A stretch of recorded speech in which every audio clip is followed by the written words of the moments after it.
to them so that the record confirms that they are part of the record. We had filed some written submissions on 22nd October 2024. We adopt and reiterate the contents of those submissions. When we retire, we urge you to have a look at them. But we also filed some additional written submissions on 28th October 2024. Both of them are entitled petitioners' submissions on the application dated 18th October 2024.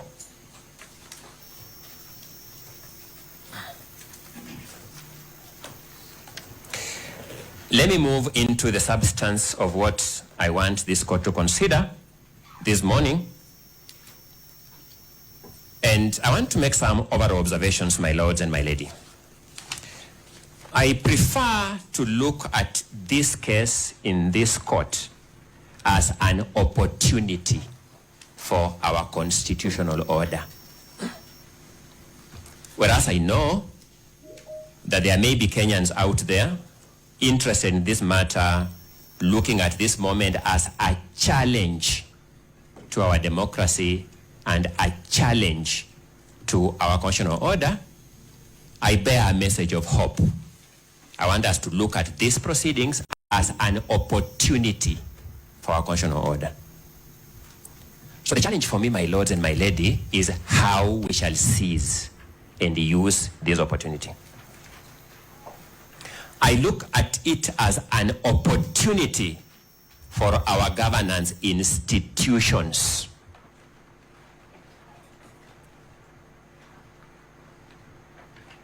My lords will remember the words of the late Justice Chunlal Magwanda's Madan in that famous case of Githunguri versus Republic, where he urged Githunguri to run unto the hills, face east, and thank his gods that Kenya is a country under the Constitution. I see this as another opportunity.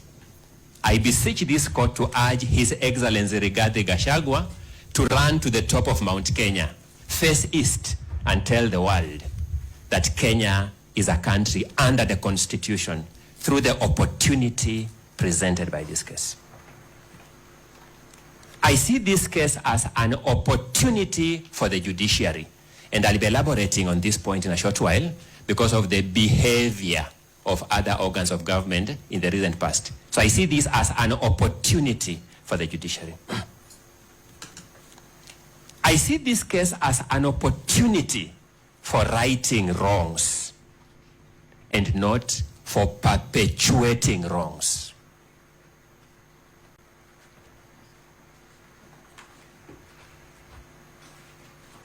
I have had the privilege of participating in these proceedings from the National Assembly, through the Senate, through this court. And I thank God and thank my client for that, because out of 50 million Kenyans, I have done nothing special to deserve this opportunity, but this somehow fate has conspired to give me an opportunity to participate and witness these events from the front benches. What this case has taught me is just how perilous we stand as a country if we depend on our legislative and executive institutions, and very recently, our constitutional commissions. Our remaining beacon of hope, my lords and my lady, is this judiciary. I have one question for you, my lords, my ladies. Will you drop the ball, or will you hold the ball to the finish line? A brief history of what you will find in our amended petition, by way of paraphrasing, is that on 18th October 2024, this country witnessed an unprecedented hurry by our executive, legislative organs, and our constitutional commissions to beat our constitutional order. I'll demonstrate this shortly. On that day, 18th October 2024, we witnessed an unprecedented hurry. In fact, I would have thought, speaking for myself, that our country has become super efficient. But I discovered that no, we were still waiting long to get our national IDs. We were still waiting long to get our passports. We were still queuing for long in our hospitals for health services. That this unprecedented hurry was for a specified project to beat our constitutional order. And why do I demonstrate this? A process for which the Constitution of Kenya prescribes 74 days at Article 149, Clause 1 of the Constitution was truncated and executed in less than 6 hours. Clearly, we may have varying definitions of the word hurry, but we can build consensus that this one is undisputedly unprecedented hurry. Why did the makers of our Constitution prescribe 74 days maximum in Article 149, Clause 1? Different analysts may give it different interpretations. I beseech you to find whatever the scope of interpretations, the following will fit into them. Number one, it must have been to give the process optimum transparency.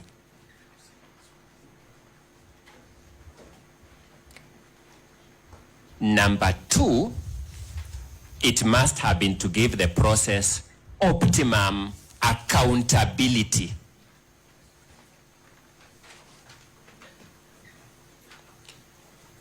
Number three, it must have been to give the process procedural fairness.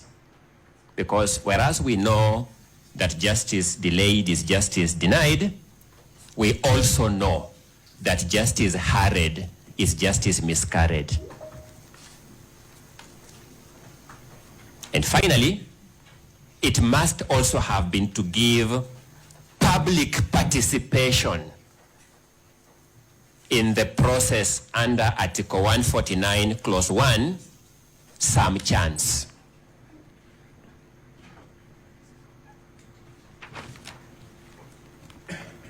Allow me to submit at that juncture from the very outset that the process undertaken by the President of the Republic of Kenya,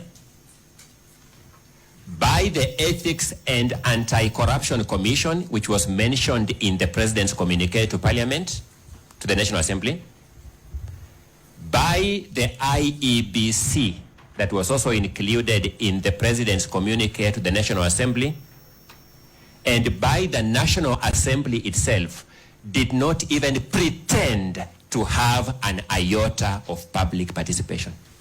Even the pretense of public participation between 1st October and 17th October, the process between 1st October, when a notice of motion was given in the National Assembly, to 17th October, when a resolution was taken by the Senate, had pretense. That will demonstrate.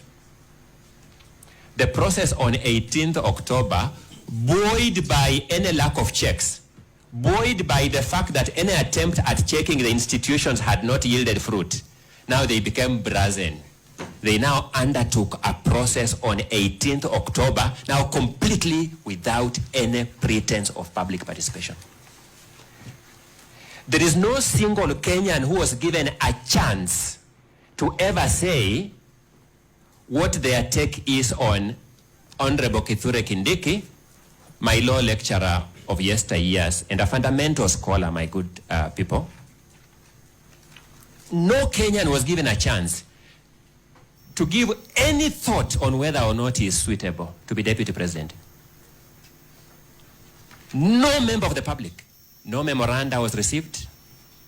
No meeting was called anywhere for anyone to give any thoughts. No email address was given to be crushed by Kenyans, as we now know Kenyans can do it. Completely no pretense at public participation. I'm emphasizing these points, my lords and my lady, to demonstrate the point I made earlier, that we have now been taught how perilous it is for us to rely on our executive institutions and our legislative institutions and our constitutional commissions as defenders of our constitution. We are now left with only one institution, this judiciary. I don't know where that noise is from within here. I think if they are doing renovations, they may be told that this is so important a day for renovations. We may defer them to another day. And let's face it. Let's face it. The process of 18th October 2024 took 6 hours as a deliberate scheme to defeat each of the principles and values of good governance I have alluded to: transparency, accountability, procedural fairness, and public participation. Who did these violations? We are also here to call people to account. Who did it? Between the time we left Senate around midnight, between the time Senate closed business around midnight of 17th October 2024, and the time we woke up to the presidential communique of 18th October 2024, in that night, the Bishop Oginde-led Ethics and Anti-Corruption Commission is documented in the President's memorandum to have received, processed, and given a clearance to Honorable Kithure Kindiki. That night.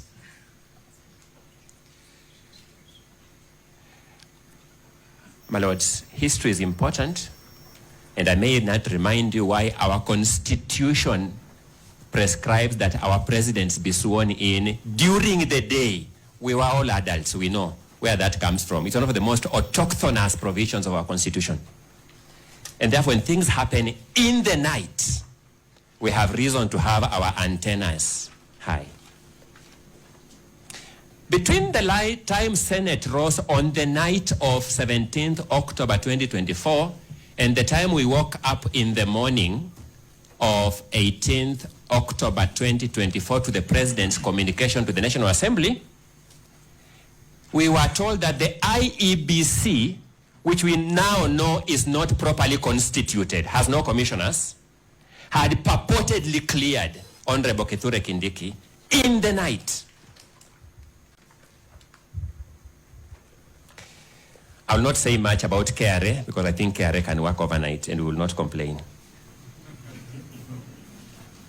But it was that memorandum.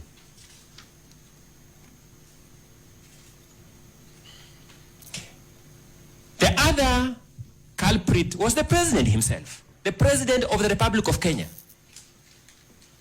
undertook these clearances overnight and in the morning had a clear, proofread memorandum. Exceptional efficiency, we celebrate that.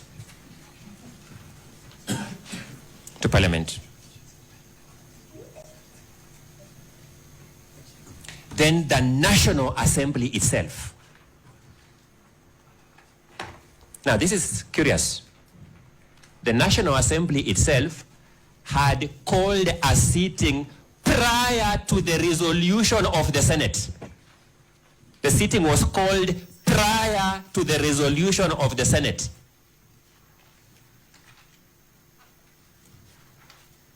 To sit on a day ordinarily not a day of sitting of the National Assembly, to process a resolution of Senate it had anticipated, the removal of a deputy president from office and processing clearance or approval of another deputy president.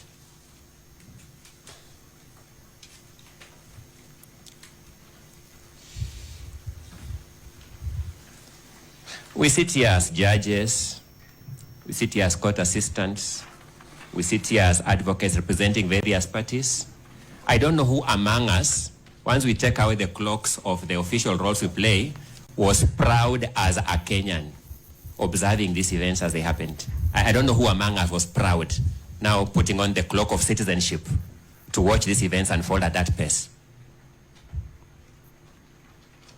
Fortunately for us, my lords, my ladies, we have a judiciary of Honorable Richard Mwongo that arrested this process in its tracks to give the Constitution a chance to roar.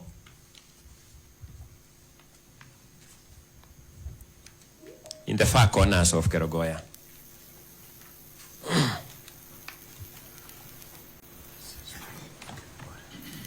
Fortunately for us, we have the judiciary of Honorable Chacha Mwita, His Lordship, that arrested this process to give the Constitution a chance.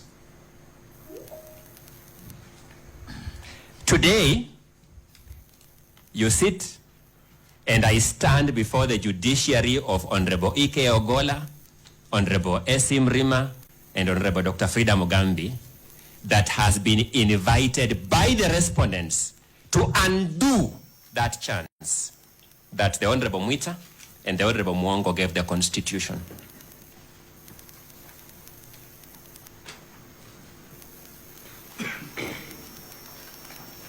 We don't begrudge them for that invitation.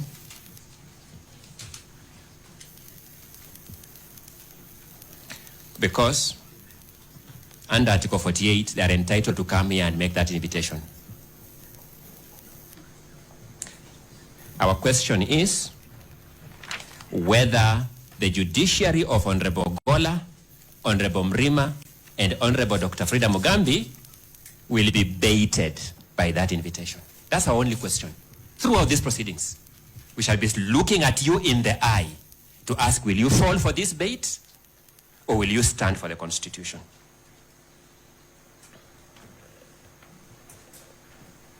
Having laid out our broad attitudinal view of this matter, allow me to address you now on the law and the jurisprudence of conservatory orders.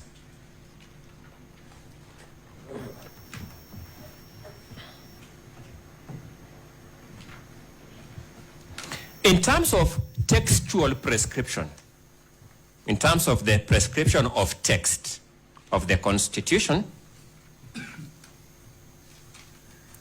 we will find accommodation for conservatory orders in two aspects of Article 23, Clause 3 of the Constitution.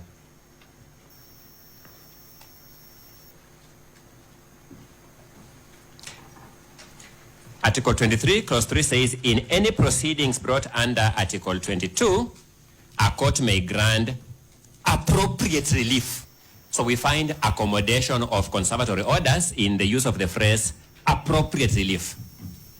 Because appropriate relief is wide enough to accommodate anything under the sun that is necessary to give effect to a right, fundamental freedom, or I dare say, any other provision of the Constitution. The second accommodation is in paragraph C of Clause 3 of Article 23, which says, in any proceedings brought under Article 22, a court may grant appropriate relief, including, say, a conservatory order, expressly.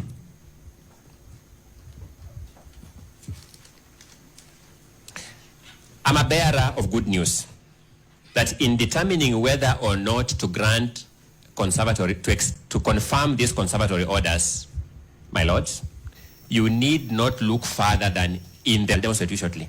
Just by looking at the files before you, you will see why you must confirm these conservatory orders. Let me go there. allow me to address the brief issue of your jurisdiction over this matter from the... I would invite you, when you retire, to look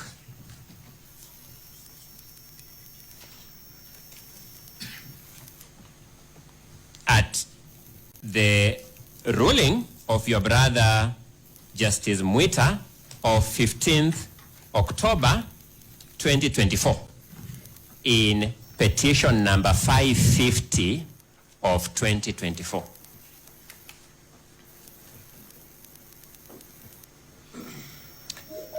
When you look at that ruling,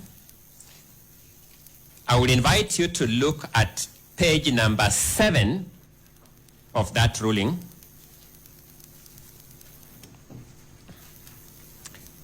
There is a paragraph 7.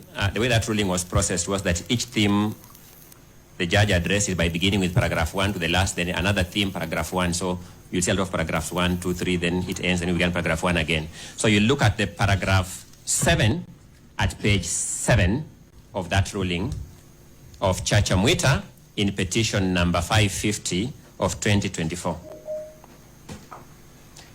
For the benefit of this court, for the benefit of everybody who is listening, Honorable Chacha Mwita said the following things at paragraph 7, that the petitioner also argues that constitutional imperatives in conducting public participation were not met.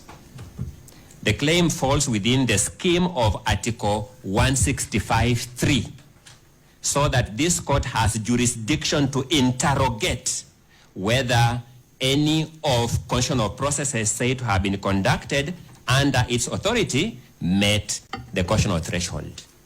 The judge has already established that the argument on public participation raised by the petitioners falls within the jurisdiction of this court under Article 165, Clause 3.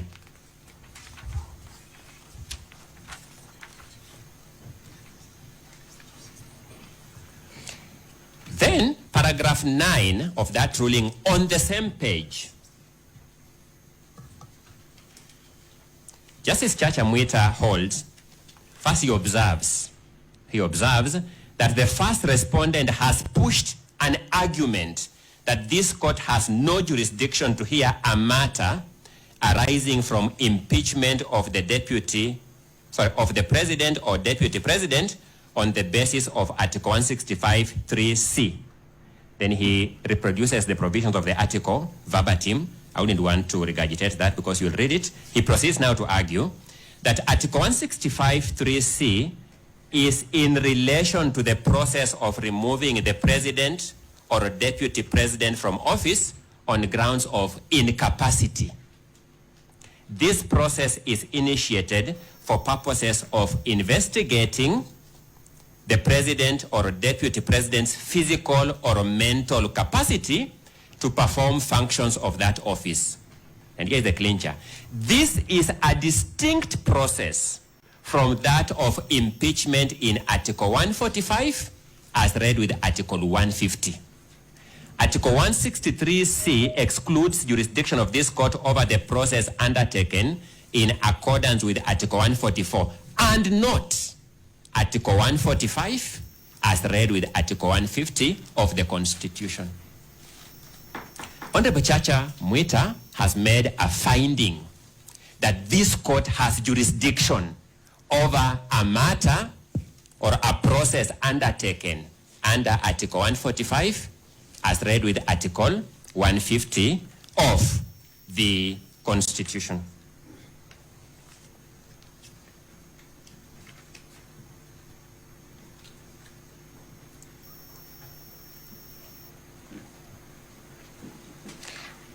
If you turn to page 9 of that same ruling,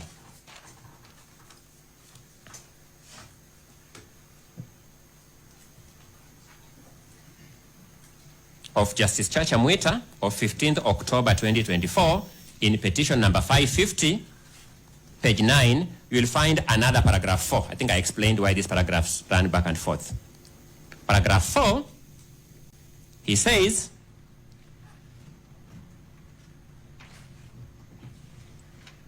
I'll read paragraph 4 and 5, so for full effect. Paragraph 4, Article 145 lays down the procedure to be followed in cases of impeachment. He's again asserting the jurisdiction of this court at this stage.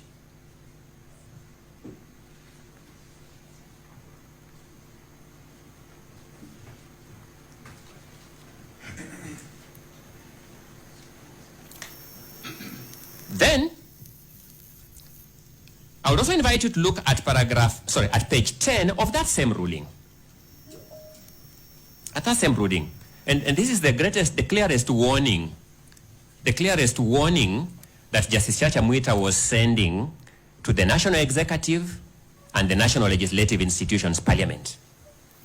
At paragraph 9 on page 10, he observes, in other words, constitutional processes are not about dashing to the finishing line, which is what they were doing.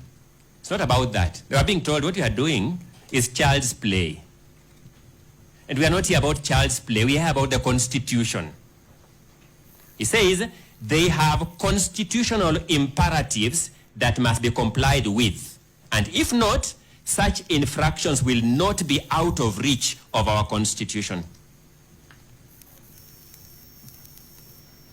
He completes by saying, where there is an allegation that fundamental imperatives in the Constitution have not been complied with, which is the allegation that you have before you, my lords, my lady, the affected person, my client, His Excellency Rigathi Gachagua, has recourse to court, and the court will have to determine whether the state organ complied with the Constitution or the law. Has recourse to court. I began by saying we need not look further than in the files before you to assert that these orders have been confirmed, and I'm beginning by confronting the unfortunate allegation of lack of jurisdiction that has been filed on behalf of the person who was nominated to be the deputy president and who is supposed to uphold the Constitution. At paragraph 10, he gives the most enduring philosophical statement of page 10, paragraph 10, page 10. In that respect, our Constitution offers both hope and promise. Hope that the institutions it has established will comply with its fundamental principles. We now know that that was hope against hope. And promise that the Constitution is supreme, and any act or omission in contravention of the Constitution is invalid. In other words, it does not matter how far the process may have gone, since no action is beyond the reach of our Constitution. My lords, I want to speak the truth here. In the face of these pre-existing rulings in these files, you will hear arguments here of non-justiciability of this dispute, political question doctrines, things that have been fished in a cut and paste manner from old American jurisprudence into a transformative constitution of the 21st century. I mean, that's unfortunate. I am hoping that once I'm done with this, those who came to court carrying those arguments of political question doctrine, non-justiciability, will find favor in abandoning them to save us some time. At the same page 10, you'll find another paragraph 1. I tell you the judge was starting paragraph 1 at every new issue. He says, Article 2, Clause 4 of our Constitution is not only the hope, but also the promise of our Constitution that we must abide by constitutional dictates, for any act or omission in contravention of this Constitution is invalid. That's what the judge is telling us.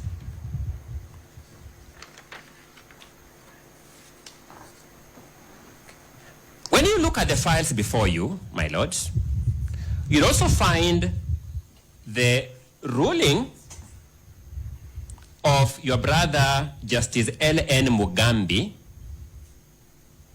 in petition number 522 of 2024, His Excellency Rigathi Gachagua versus the Speaker of the National Assembly and others. One another file that is before you.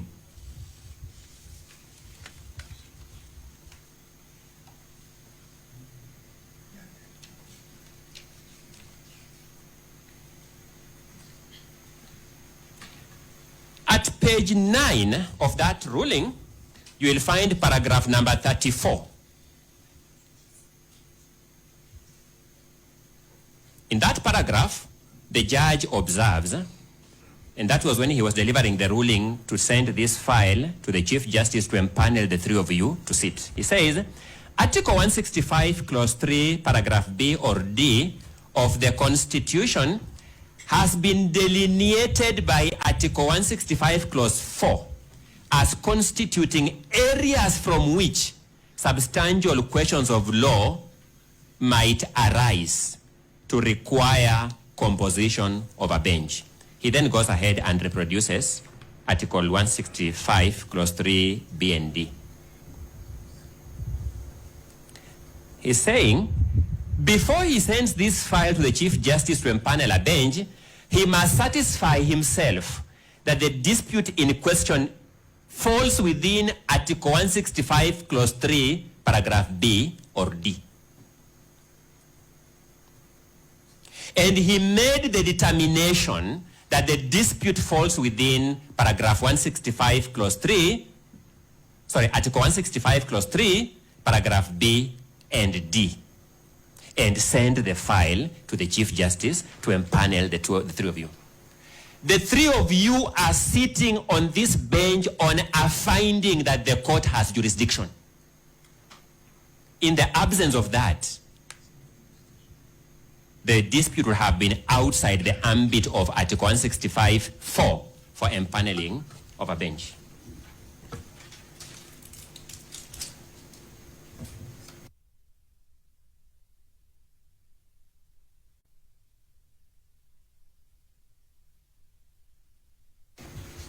Then there is your own jurisprudence as this bench.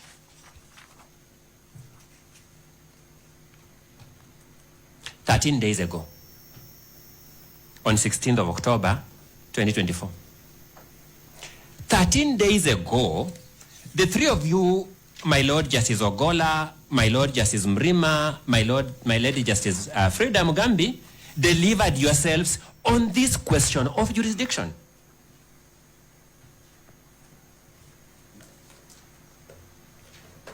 In that ruling, in petition number 522, as consolidated now with the others, in that ruling that you delivered on 16th of October, at paragraph 83, you observed that at the moment, that was at that time, this court is being called upon to anticipate the outcome of a process yet to be completed. The application at this point is premature and anticipatory. In any event, should the petitioners not succeed before the Senate, they still have an opportunity to approach the courts. The applicants cannot therefore say they have no remedy." Now, I was asking myself as I prepared, I'm imagining you now telling us, no, you have no jurisdiction. Having told us this, my lords, how will you look at each other? How will you look at us? You told us yourselves, go to Senate. Once you have finished, come here.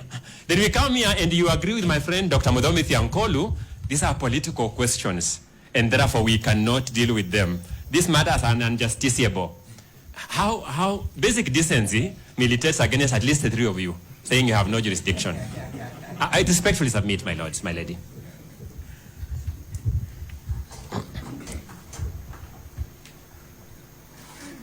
You observe that paragraph 85, that this court, and I was asking myself, what does the word "this court" mean? This court means two things. You said, this court has unfettered jurisdiction to check the constitutionality of the process at whatever stage. As such, we are certain that the petitioner's rights are currently well guarded and none of the petitioners stands to suffer any prejudice. You assured us that you have unfettered jurisdiction, that's what we used, jurisdiction, to check the process at whatever stage. I've said the word "this court," I understood it to mean two things. One, to mean the High Court, because You are talking about this court. I don't think you had forgotten you are judges of the High Court. So that when somebody comes and says, we ought to have gone to the Supreme Court, they must also justify to you why you are using the words this court in this context. And number two, it means this bench. The three of you sitting here as a bench. You are now this court in this matter. You have unfettered jurisdiction to check the constitutionality of the process at whatever stage.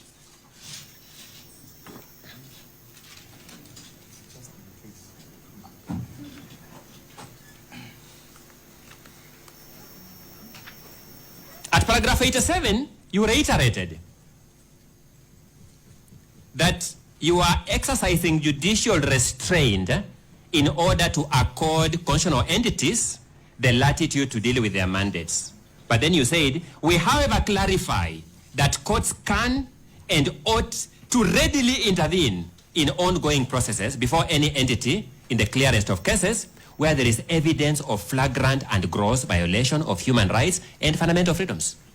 I began by telling you, the most flagrant is the happening of 18th of October, 2024. The most undebatable. The National Assembly received a nomination of Honorable Kithure Kindiki from the President. The National Assembly had in its face Article 118 of the Constitution. In its face. I'm sure some members are sitting here of the National Assembly. They had in their face Article 118 of the Constitution. That article continued to pronounce itself because Article 259 says the law is always speaking. So this article was consistently speaking to the National Assembly. Consistently speaking that Parliament shall facilitate public participation and involvement in the legislative and other business of Parliament and its committees. The law continuously spoke. The Speaker called the House Business Committee. They met. Article 118 was speaking to that committee that you shall facilitate public participation and involvement in the legislative and other business of Parliament and its committees. That committee turned a blind ear to this speech by the Constitution. They sat in plenary. Article 118 1B was speaking that you will facilitate public participation and involvement in the legislative and other business of Parliament and its committees. The plenary turned a deaf ear. 2, this dictate. The most blatant. I want to ask how we cannot stop the confirmation, the assumption of office of Honorable Kindiki on this argument only until we argue this matter fully and settle it at the hearing of the main petition. I want to see. I'm a career learner. If you convince me, I can tell my clients they have convinced me. But I'm trying to imagine the kind of philosophy you will require to convince me. The 50 million Kenyans out there know none of them was ever called upon to make any view, any thought on the suitability or otherwise of Honorable Kithure Kindiki to be the Deputy President of Kenya. They know.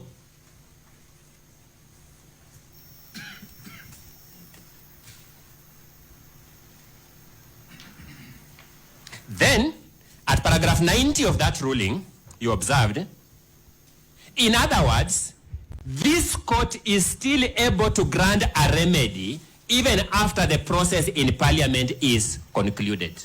You again asserted your jurisdiction.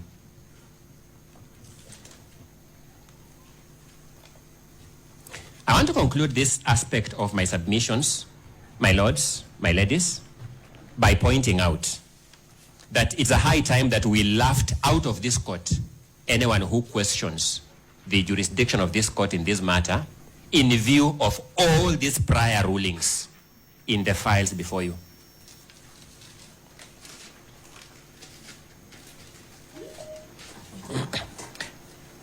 Allow me to then briefly address you on the other aspects of issuance of conservative orders. Again, I will not go further than your own earlier rulings.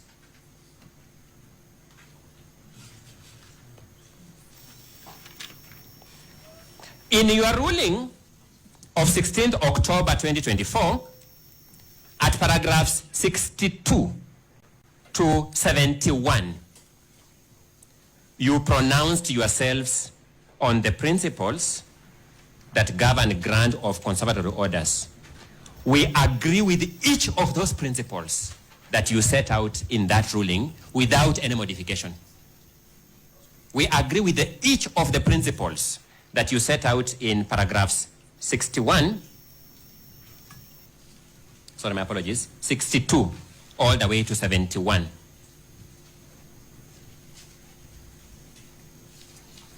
I will address myself to only one aspect of those principles and invite my learned colleague, Mr. Macharia, to address the remaining aspects. This is where you allude to the case of Gatirau Peter Munya versus Dixon Mwenda Githinji and two others. If I'm not mistaken, this must have been the matter that was argued by my colleague, Dr. Tiankolu, some times back, so he would know it very well. It was among the first cases to deal with this matter. It's actually the first one in the Supreme Court of Kenya. You see, we celebrate Dr. Mudomi Tiankolu for contributing to this kind of jurisprudence. He observed, and I quote, that conservatory orders, consequently, should be granted on the inherent merits of a case, bearing in mind the public interest, caution of values, and the proportionate magnitudes and priority levels attributable to the relevant causes. I want to address myself to the inherent merit of this case and just on one aspect of public interest. In fact, let me just begin by putting aside the issue of public interest, by asserting as a principle, my lords, that I desire that you hold that the greatest public interest is upholding our Constitution. There can be no superior public interest attributable to politics or other considerations that would outweigh upholding our Constitution. In fact, that is my understanding of Articles 2 and Article 3 of the Constitution. Articles 2 and 3 of our Constitution provide that the greatest public interest is in upholding our Constitution. I can see my learned colleagues jittery. I don't know whether they want to raise an objection. Okay, thank you. Not me. I would never raise an objection regarding you. Thank you so much, my teacher and mentor, Professor Gedum Muigai.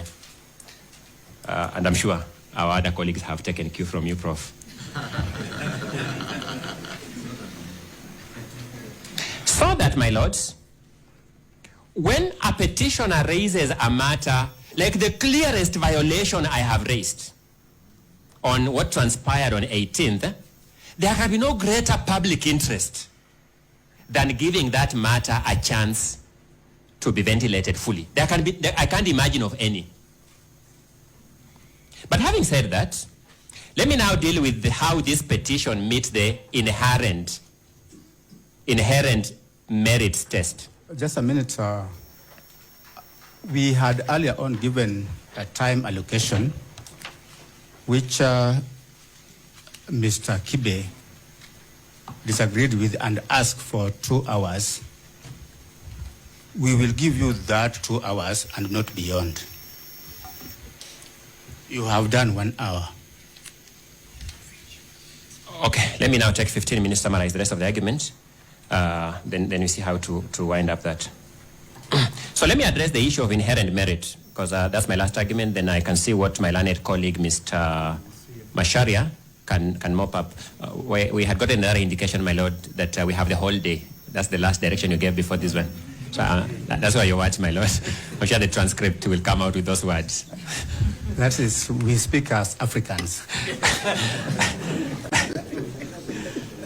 Let me do the best I can in view of the new direction, because that has made me now to change my approach. Which can Certainly, Mr. Ongoya, you didn't expect that we have the whole day. We had given directions on time, yes, and on your own authority of Mr. Kibe, he said you would want 2 hours. And we have agreed to that. So let's stick to the petitioner's side having 2 hours. Let me give it my best. We'll deal with the eventualities. Allow me then just to refer to a few things. On your ruling of 16th October 2024, at paragraph 78, you observed, and I quote, "In sum, therefore, in determining whether a matter discloses a prima facie case, a court must look at the case as a whole. It must weigh, albeit preliminarily, the pleadings, the factual basis, the respective parties' positions, the remedies sought, and the law. In so doing, a court must be guided by Article 22, Clause 1, and Article 258, Clause 1 of the Constitution, which provisions are on the right to institute court proceedings whenever a right or fundamental freedom in the Bill of Rights has been denied, violated or infringed, or is threatened, or when the Constitution has been contravened or is threatened with the contravention." Then you at paragraph 79, you observe, "Applying the above in this matter," petition 522 that is before you now, and without much ado, we are satisfied that the consolidated petitions raise constitutional issues that require further judicial consideration. You made a finding that the case has inherent merit. You could see it without much ado.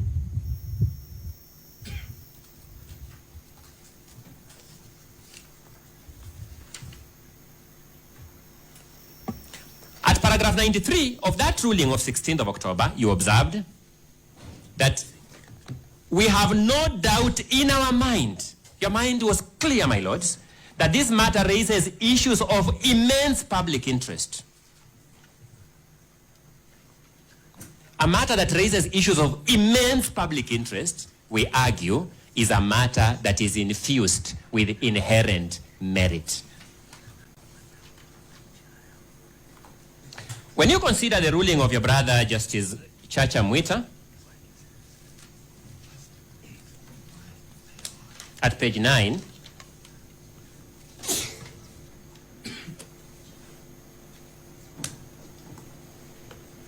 paragraph 3, in petition number 550, which is now before you, the judge observes, and I quote, "There is further argument that constitutional imperatives on public participation were not complied with. The petitioner has given an example of Keio South constituency to demonstrate this fact. According to the public participation results for that constituency, the total number of people who participated is given as 43. Those who are in support are given as 70. Out of 43 participants in a public participation event to remove President Gachagua, out of 43, 70 approved." Well, that's the case before you. This is how we have treated His Excellency regarding Gachagua, my client. Those who did not support were 3. They also got those who did not support. Having gotten 70 out of 43, there has some residue of 3 not to support. The percentage of those who support was 162.79%.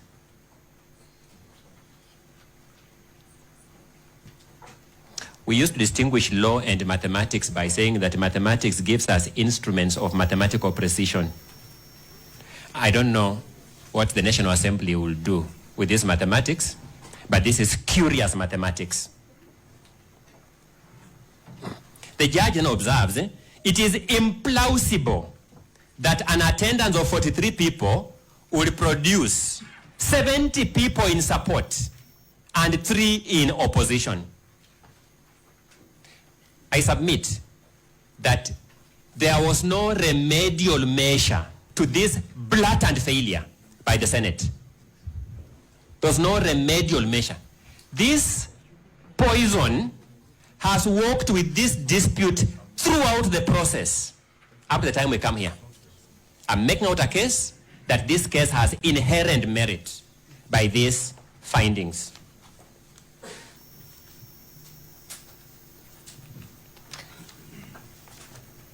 At page 11,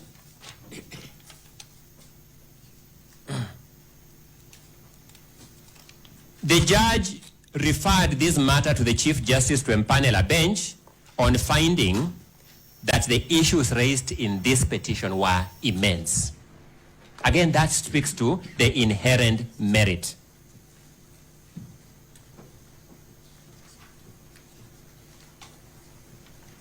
When you look at the ruling of Justice L.N. Mugambi of 11th October 2024, all the way from paragraph 38 to paragraph 42, the judge highlights the matters of grave significance that this petition raises as a precondition to referring this matter to the Chief Justice. I submit that this speaks to the inherent merit of this case. And finally, at least for my part, when you look at the order from Kerogoya in petition number E15 of 2024, which is before you, at order number 3, the judge observed that the matters raised in the petition being of great national importance and urgency. He then referred the file to the Chief Justice. And I have two observations to make here. The finding that the matter was of great national importance and urgency speaks to the inherent merit of this case. If you look at order number 5 of the order of your brother Justice Mwongo, he gave the conservatory order because of the finding in paragraph 3, in order 3. He says, in light of the nature of the matters raised as noted in order 3, a conservatory order be issued. I want to submit to the nature of those matters has never changed. For you to vacate this order, you must convince yourselves, convince us, and convince the entire Republic of Kenya that the nature of these matters has changed. The matter has remained as it was on 18th of October 2024, which was the basis for the grant of conservatory orders. I therefore submit as follows: that because this bench, Justice Mugambi, Justice Mwita, and Justice Mwongo have, in the various rulings above, already found that this matter has inherent merit, it is not open to the respondents in their application for setting aside to invite this very court to revisit that matter and reach a contrary finding in the face of the principle of res judicata that you considered and applied on 16th of this month. I also submit that because the 4 benches I have alluded to have consistently found that this court has jurisdiction,